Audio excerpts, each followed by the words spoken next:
Welcome back to Iqbal کا پاکستان. جی doctor صاحب آپ کہہ رہے تھے. تو دا پروسیس از کہ جب معاشرے کے علماء، یعنی ہم آپ کو واقعہ سناتے ہیں کہ امام احمد بن حنبل پر خلیفہ وقت کے خلاف، بادشاہ وقت کے خلاف فتویٰ دینے کی وجہ سے ان کو گرفتار کر کے بادشاہ کے دربار میں لایا گیا اور حکم دیا گیا بادشاہ کی طرف سے کہ ان کو کوڑے مارے جائیں. جب امام احمد بن حنبل پر کوڑے پڑتے تھے، اور وہ ایسے کوڑے تھے کہ کہتے ہیں کہ اگر ہاتھی کو بھی ایک کوڑا مارا جائے تو ہاتھی بھی چیخ پڑے، تو وہ اس کے اوپر امام احمد بن حنبل کوڑا کھاتے تھے اور ایک ڈاکو کو دعا دیتے تھے. اب لوگوں نے بعد میں پوچھا کہ جب آپ کو کوڑے پڑتے تھے تو آپ اس ڈاکو کو دعا کیوں دیتے تھے؟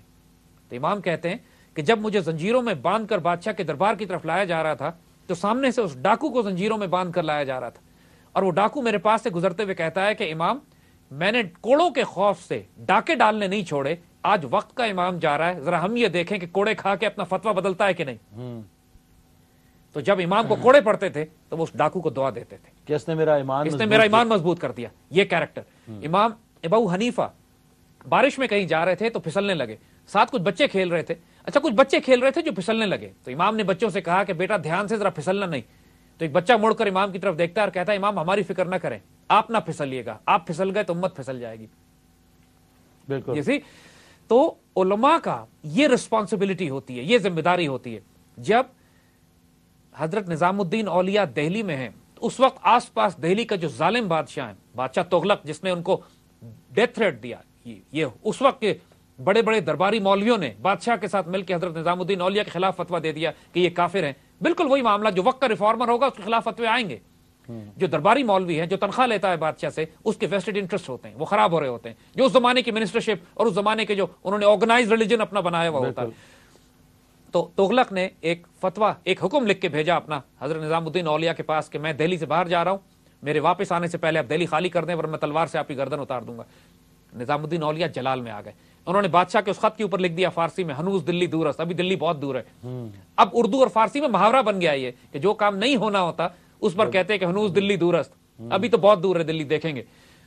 اور جب یہ نظام الدین اولیاء نے یہ خط بادشاہ کے پاس واپس بھیجا، اور یہ بادشاہ کی بڑی توہین تھی کہ اس کے خط کے اوپر لکھ دیا انہوں نے کاٹ کے اس کو ہنوز دلی دور است، تو وہ جلال میں آ گیا، غصے میں آ گیا. اس نے کہا کہ میں جا کے دہلی میں نظام الدین اولیاء کا سر قلم کروں گا. اور مگر اللہ کا کرنا یہ ہوا کہ جس محل میں وہ تھا وہ محل گر گیا اور بادشاہ وہاں دفن ہو گیا، مر گیا. یعنی پریکٹیکلی نظام الدین اولیاء رحمۃ اللہ علیہ کی وہ بات کہ ہنوز دلی دور است ثابت ہو گئی کہ دلی بہت دور ہے، تم ابھی قریب بھی نہیں پہنچ سکو گے.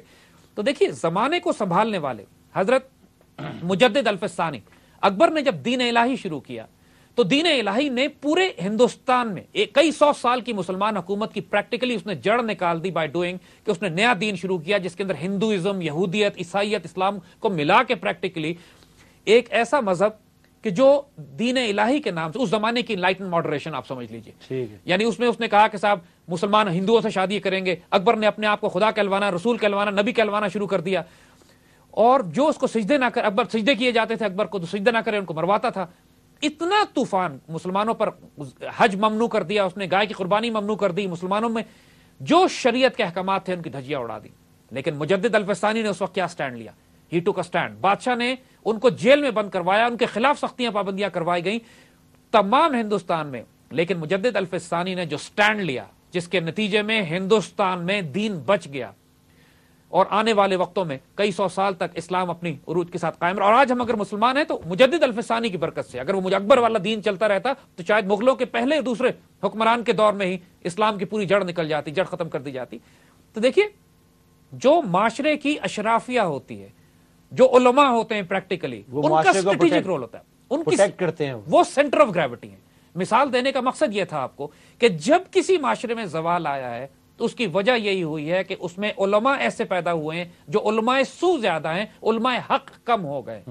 علماء حق ہمیشہ رہتے ہیں، ختم نہیں ہوتے، لیکن علماء سو ان کو کہتے ہیں کہ وہ عالم جو بادشاہوں کے درباروں پہ کھڑے ہوتے ہیں، جو فرقہ وارانہ جنگیں کرواتے ہیں مسلمانوں میں، مسلک کی بنیاد پہ قتل اور کفر کے فتوے دیتے ہیں، امت کا تفرقہ کر دیتے ہیں. یوں تو سید بھی ہو، مرزا بھی ہو، افغان بھی ہو، تم سبھی کچھ ہو، بتاؤ تو صحیح، تم مسلمان بھی ہو. کہیں ذاتیں ہیں، کہیں کیا اقبال نے جو شعر کہا ہے، کیا زمانے میں پنپنے کی یہی باتیں ہیں، کہیں زارتیں ہیں کہ ملتوں، قوموں، فرقوں میں تم بٹے ہوئے ہو. آج بھی ہمارے یہاں فرقہ وارانہ بنیاد پر جو خوریزی ہو رہی ہے، جو فتوی بازی کا سلسلہ ہے، یہ اتنا تکلیف دہ ہے.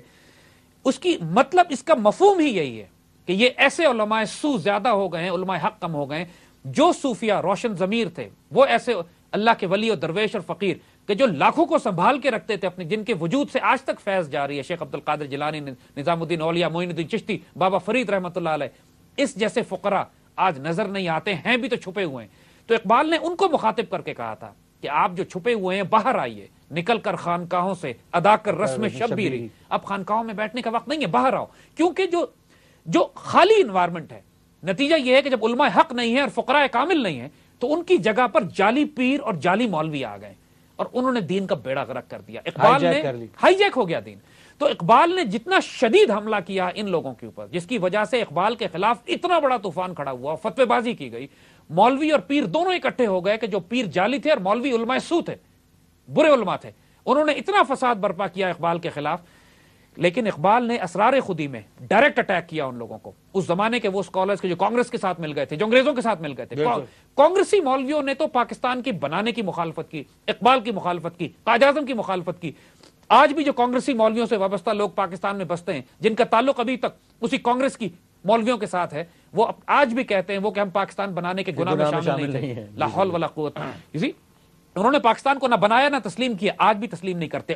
اور پاکستان ایزیلی کرپٹیبل ہے نہیں، اور جو جینوین علماء ہیں، یعنی مولانا سرفراز نعیمی ہیں جنہوں نے ان کے خلاف فتویٰ دیا، ان کو شہید کر دیا، مولانا گل حسن ہے پشاور میں جنہوں نے ان کے خلاف فتویٰ دیا، جن کو قتل کر دیا، جن کو شہید کر دیا۔ تو یہ ہمیشہ ہر دور میں ہوا ہے کہ علماء حق رہے ہیں لیکن تھوڑے رہے ہیں، ان کو ایلیمنیٹ کرنے کی کوشش کرتے ہیں۔ جب بھی حق کی آواز کھڑی ہوگی، علماء سو اس کے خلاف، چاہے وہ دہشت گردوں کے ذریعے کریں، چاہے فتووں کے ذریعے کریں، چاہے قانون کے ذریعے کریں، چاہے جوڈیشری اور لا کو استعمال کریں، چاہے سسٹم کو یوز کریں، کیونکہ یہ ہمیشہ سے آرگنائز کلرجی کا ایک کمال یہ ہوتا ہے کہ یہ اپنے آپ کو حکمران وقت کے ساتھ، اپنے وقت کی طاقت کے ساتھ ایسوسیٹ کر لیتے ہیں، بینیفٹس اور پرکس اس سے لیتے ہیں۔